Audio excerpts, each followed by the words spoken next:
नमस्कार। टोफिट के द्वारा गीता ज्ञान गंगा अभियान के अंतर्गत गीता ज्ञान श्रृंखला का आज शुभारंभ हो रहा है।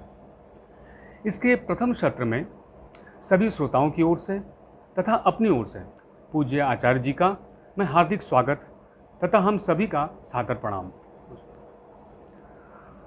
गीता ज्ञान श्रृंखला के प्रथम सत्र में आप सभी गीता प्रेमी जिज्ञासुओं का मैं हार्दिक स्वागत करता हूं। आचार्य जी, आम लोगों में गीता को लेकर अनेक भ्रांतियां हैं। एक तो भाषा को लेकर संस्कृत में होने से समझने में कठिन है।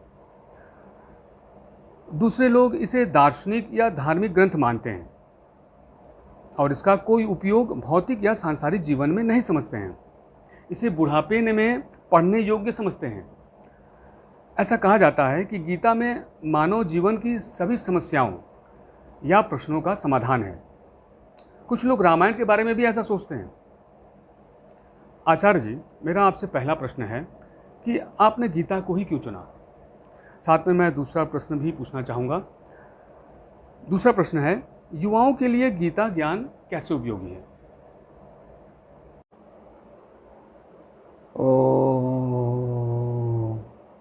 श्री गणेशाय नमः।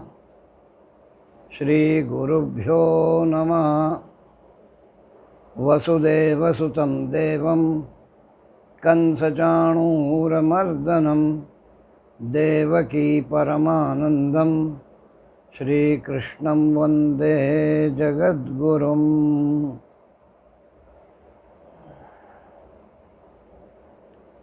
गीता ज्ञान श्रृंखला के प्रथम सत्र में आप सभी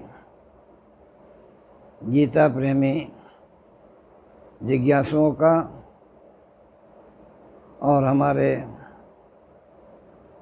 श्री सुजीत जी का हार्दिक स्वागत है और हमारा विनम्र अभिवादन। आप सबकी ओर से सुजीत जी ने प्रश्न किया है कि हमने गीता को ही क्यों चुना है। वर्तमान जो परिस्थितियां हैं, व्यक्ति से लेकर के राष्ट्र तक एक सांस्कृतिक पुनर्जागरण के लिए हमने गीता को ही क्यों चुना है। उसके साथ उनका ये प्रश्न है कि आम लोगों में गीता को लेकर के अनेक भ्रांतियां हैं, जिसमें उन्होंने दो को प्रमुख रूप से उल्लेख किया है। पहला तो भाषा को लेकर किया है। तो हमको ये अच्छी तरह समझ लेना है कि गीता की जो संस्कृत भाषा है वो बहुत ही सहज है, सरल है, और जो भी हमारी भारतीय भाषाओं में जो भी लोग हैं, जिस प्रांत के लोग भी हैं, क्योंकि संस्कृत का प्रवेश सभी हमारी प्रांतीय भाषाओं में है, तो गीता का जो संस्कृत है वो जटिल नहीं है। और दूसरे उसके साथ तत्त भाषाओं में जो उसका शाब्दिक अनुवाद है, गीता प्रेस ने प्राय सभी भाषाओं में गीता का अनुवाद प्रकाशित किया है। हम भाष्यों को छोड़ देते हैं, वो सब जटिल है, वो आम लोगों को समझने में उसके कठिनाई है। लेकिन जो सहज साधारण रूप से जो एक सीधे साधे अर्थ को देने वाला जो गीता का प्रकाशन है, गीता प्रेस का, वो सभी भाषाओं में है।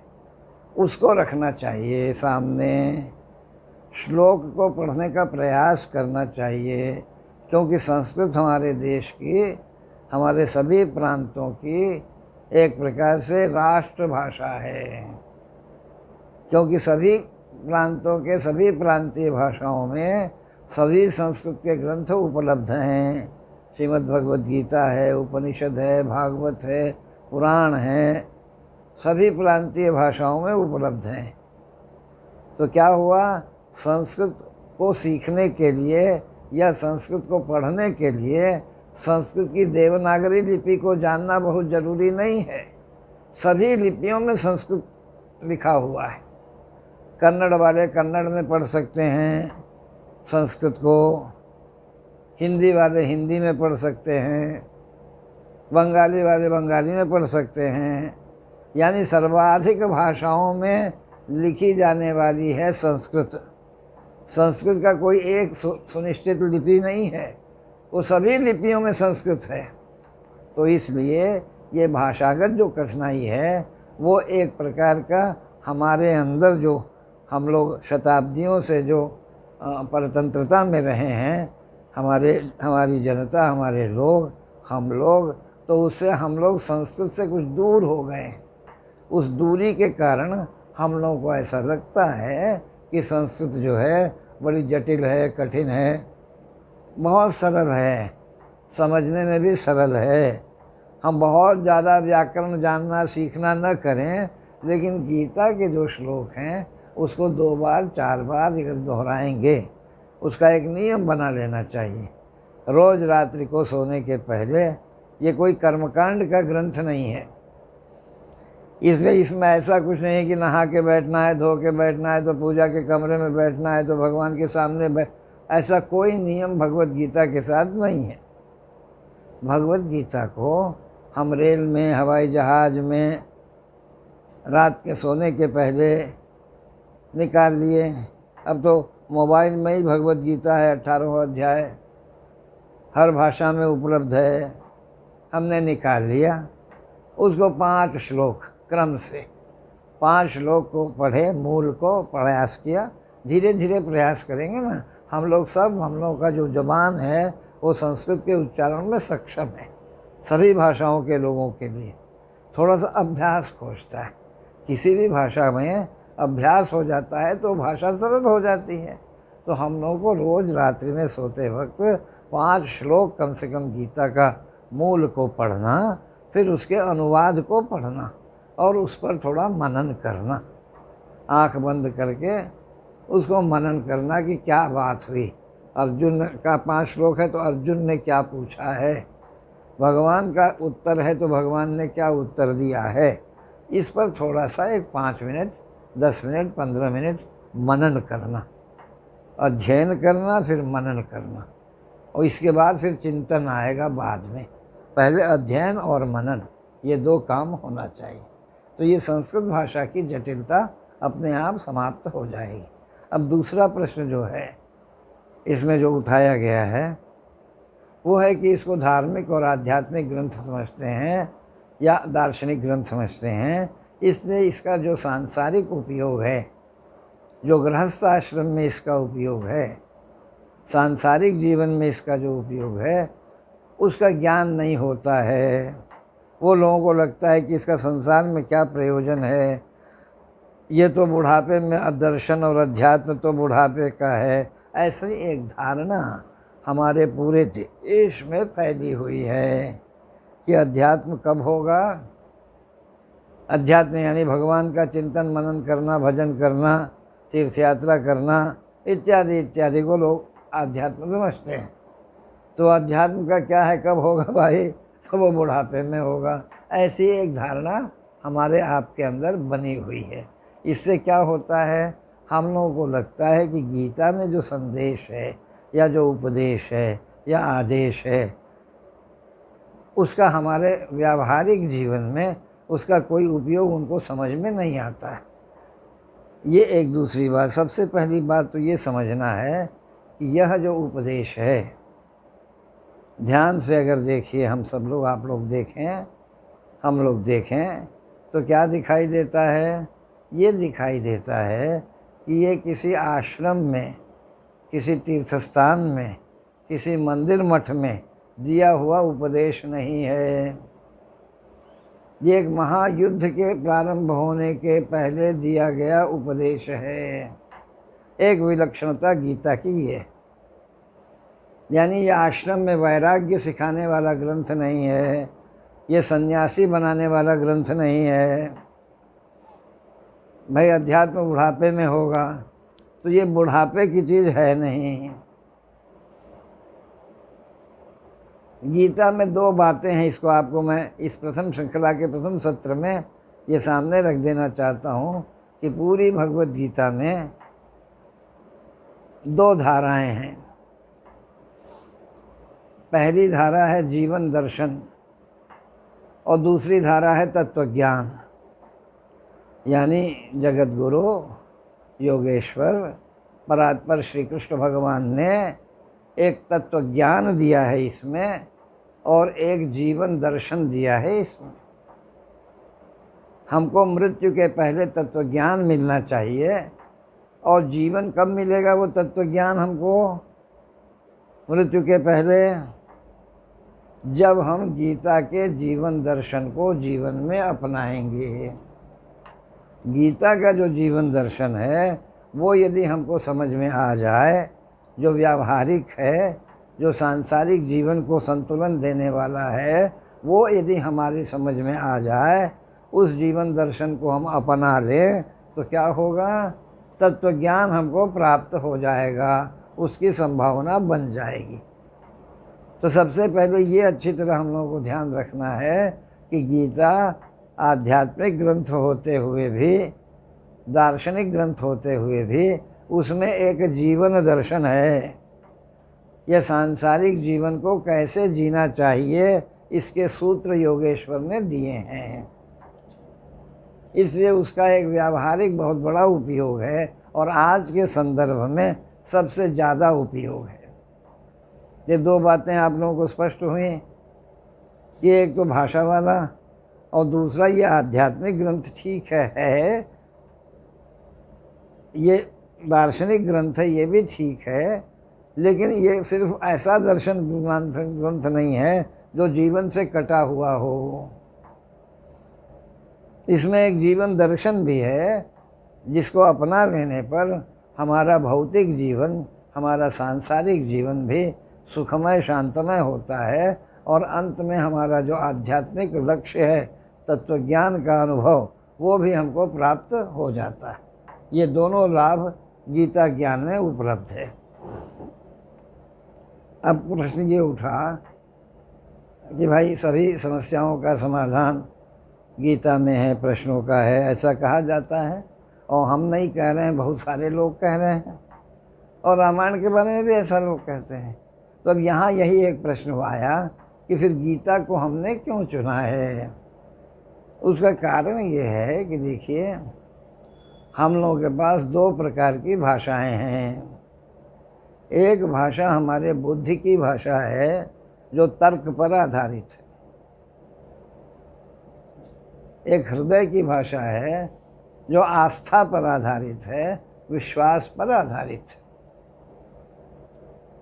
तो जितने भी हमारे स्क्रिप्चर्स हैं, जितने भी हमारे आध्यात्मिक ग्रंथ हैं या धार्मिक ग्रंथ हैं, वो किस भाषा में है अधिकतर? जैसे रामायण है, उसमें क्या भाषा है? उसमें हृदय की भाषा है, उसमें तर्क नहीं हो सकता है, वो चरित्र प्रधान ग्रंथ है, कथा प्रधान ग्रंथ है, वो हृदय की भाषा में। और दूसरा क्या है? एक बुद्धि की भाषा है जो तर्क पर आधारित है। आज हम लोग वर्तमान में जिस युग में जी रहे हैं वो विज्ञान का युग है। विज्ञान का युग कहने का अर्थ क्या है? तर्क का युग है। आज एक बालक भी किसी बात को इसलिए नहीं स्वीकार कर पा रहा है कि वो माँ कह रही हैं या पिता कह रहे हैं या अध्यापक कह रहे हैं, उसके अंदर ये प्रश्न उठता है, क्यों, क्या, किस लिए, ऐसे सब प्रश्न उठते हैं। ये बुद्धि में उठने वाले प्रश्न, हृदय में नहीं उठता ये सब प्रश्न, ये बुद्धि में उठता है।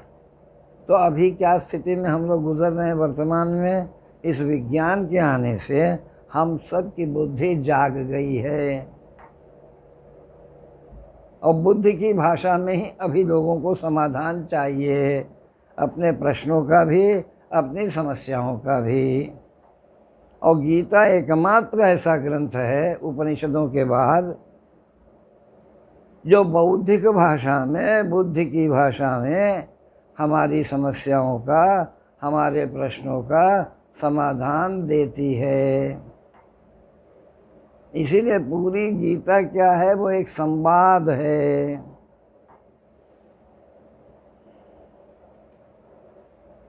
गुरु और शिष्य के बीच का संवाद है।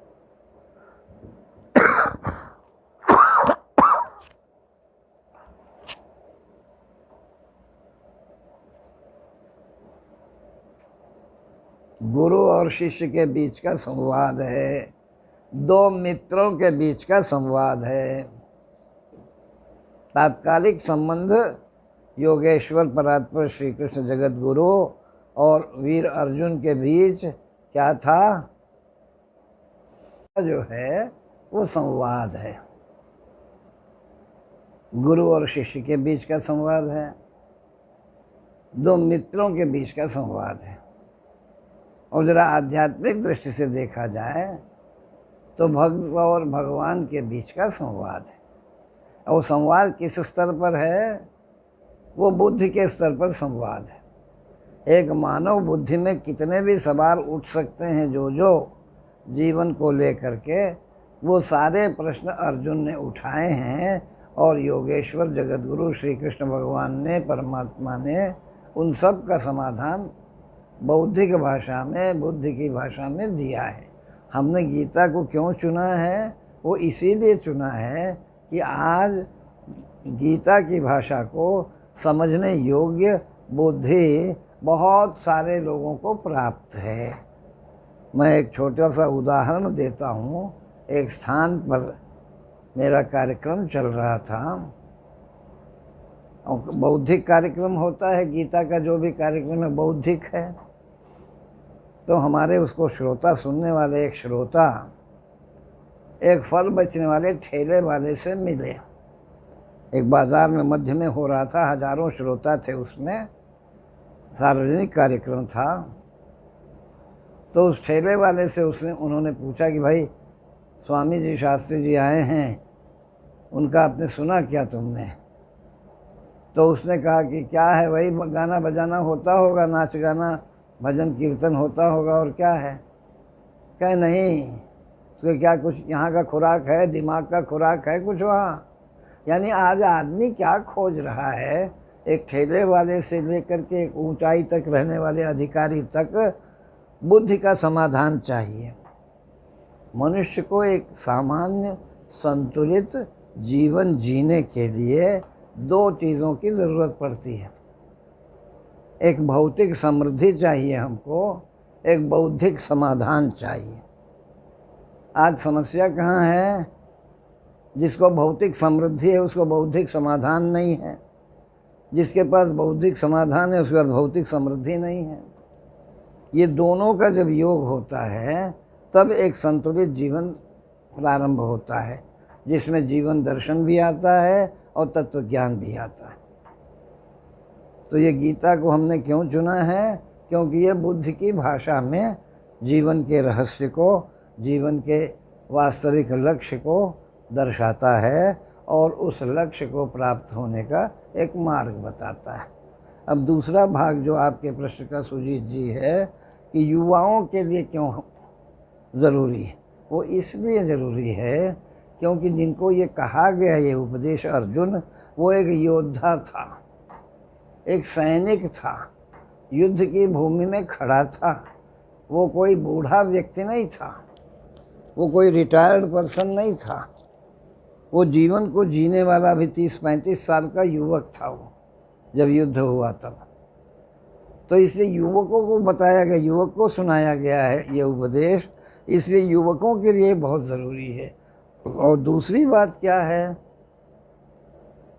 जो कर्म की अवस्था है जीवन में, 3 अवस्थाएं प्रमुख मानी गई हैं। एक बाल्यावस्था है जिसमें कौमार अवस्था भी आ जाती है, फिर एक युवावस्था है, फिर एक वृद्धावस्था है। ये बीच में जो है युवावस्था है, जो वर्तमान है, जो बीता हुआ कल है, वो बचपन है, विद्यार्थी जीवन है, और आने वाला कल क्या है, वो बुढ़ापा है। ये दोनों अवस्थाएं जो हैं, बुढ़ापा और बीता हुआ कल, दोनों भोग की अवस्थाएं हैं। जो कर्म करने की अवस्था है वो कौन सी है? वो युवावस्था है। युवावस्था में हम देते रहते हैं, विद्यार्थी जीवन में, बचपन में हम लेते रहते हैं, बुढ़ापे में फिर हम लेने लगते हैं। तो ये देने वाली जो अवधि है जीवन की, वो सबसे महत्वपूर्ण है। जबकि भारतीय ग्रंथों में तो 16 वर्ष से ही युवा माना गया है, लेकिन वर्तमान में शिक्षा वगैरह में विलम्ब होने से हम लोग इसको 20-22 से समझ सकते हैं। और ये जब तक हम सक्रिय हैं, हम कुछ उत्पादन कर रहे हैं, हम किसी के काम आ रहे हैं, तो हम युवक हैं। जब हम कुछ काम नहीं आ रहे हैं किसी के, हमारा कोई उत्पादन नहीं हो रहा है, तब हम बूढ़े हो गए। ये बुढ़ापे की यही परिभाषा है।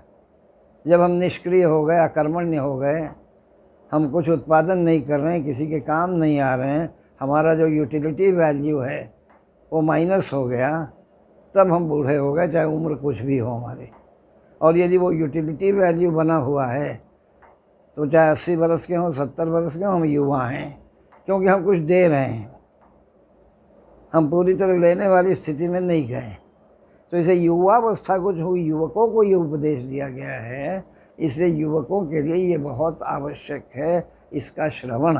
हमारा तो ये प्रयास रहा है पिछले कई दशकों से कि सारे विश्वविद्यालयों में सत्र के प्रारंभ में गीता का जो है ज्ञान कराया जाए, क्योंकि गीता जो है वो जीवन को एक सही रास्ता दिखाती है। हम किस लिए आए हैं संसार में, हमारा लक्ष्य क्या है, संबंधों को कैसे जीना चाहिए, कर्म को कैसे करना चाहिए, पूरे जीवन का जो दर्शन है वो गीता में उपलब्ध है। और युवावस्था में वो दर्शन चाहिए हमको। इसे युवकों के लिए ये सबसे ज़्यादा उपयोगी है, गीता का ये जीवन दर्शन। तत्वज्ञान तो बाद में देखेंगे हम, पहले जीवन दर्शन चाहिए। और दूसरा क्या युवकों के लिए है इसमें, कि जो समस्या अर्जुन की थी वो सारी समस्या आज हमारे युवाओं की समस्या है। हमने ये अनुभव किया कि जो भी समस्या अर्जुन की है वो सारी समस्याएं आज का युवक सामना कर रहा है। इसलिए ये ज़्यादा उपयोगी है। भगवान ने उन सभी अर्जुन की समस्याओं का समाधान किया है जो आज हमारी आपकी समस्याएं हैं। इसलिए भगवान की वाणी को, भगवान योगेश्वर परात्पर श्री कृष्ण जगत गुरु की वाणी के द्वारा हम अपनी आज की समस्याओं का समाधान प्राप्त करके जीवन को एक सही दिशा दे सकते हैं। खास करके युवा अगर सही दिशा में आ जाए तो परिवार, समाज, राष्ट्र सब विकास की ओर उन्मुख हो जाएगा। ये मूल तत्व है इसका। अभी ये देखिए, हम लोगों ने ये गीता ज्ञान गंगा अभियान के अंतर्गत श्री व्यक्ति विकास संगठन के तत्वावधान में हम लोगों ने गीता ज्ञान श्रृंखला का शुभारंभ किया है। ये प्रथम उसका अध्याय है, प्रथम सत्र है। ऐसे ये लगातार अब गीता के जीवन दर्शन पर, अर्जुन की समस्या क्या थी, ये युद्ध क्यों, गीता और युद्ध का क्या संबंध है, इत्यादि अनेक विषयों के ऊपर हम लोग आने वाले सत्र में विचार करेंगे। और हमको ये विश्वास है कि हमारे श्रोताओं का भी हमको पूरा सहयोग मिलेगा, समर्थन मिलेगा। और सुजीत जी का भी मैं हार्दिक आभार व्यक्त करता हूँ कि उन्होंने अच्छे प्रश्न रखे और हमारे समझ में जो समाधान है वो हमने आपके सामने रखा है। सभी को हमारा विनम्र अभिवादन। जय माँ, जय श्री कृष्ण। गुरुजी, सर्वप्रथम आपको अपना बहुमूल्य समय और चिंतन हमें प्रदान करने के लिए आपको बहुत बहुत धन्यवाद। मुझे विश्वास है कि आपका आज का व्याख्यान तमाम देशवासियों की दुविधाओं का समाधान करेगा। मैं पुनः अपने श्रोताओं की तरफ से एवं अपनी तरफ से मैं आपको बहुत बहुत धन्यवाद अर्पित करता हूँ। प्रणाम।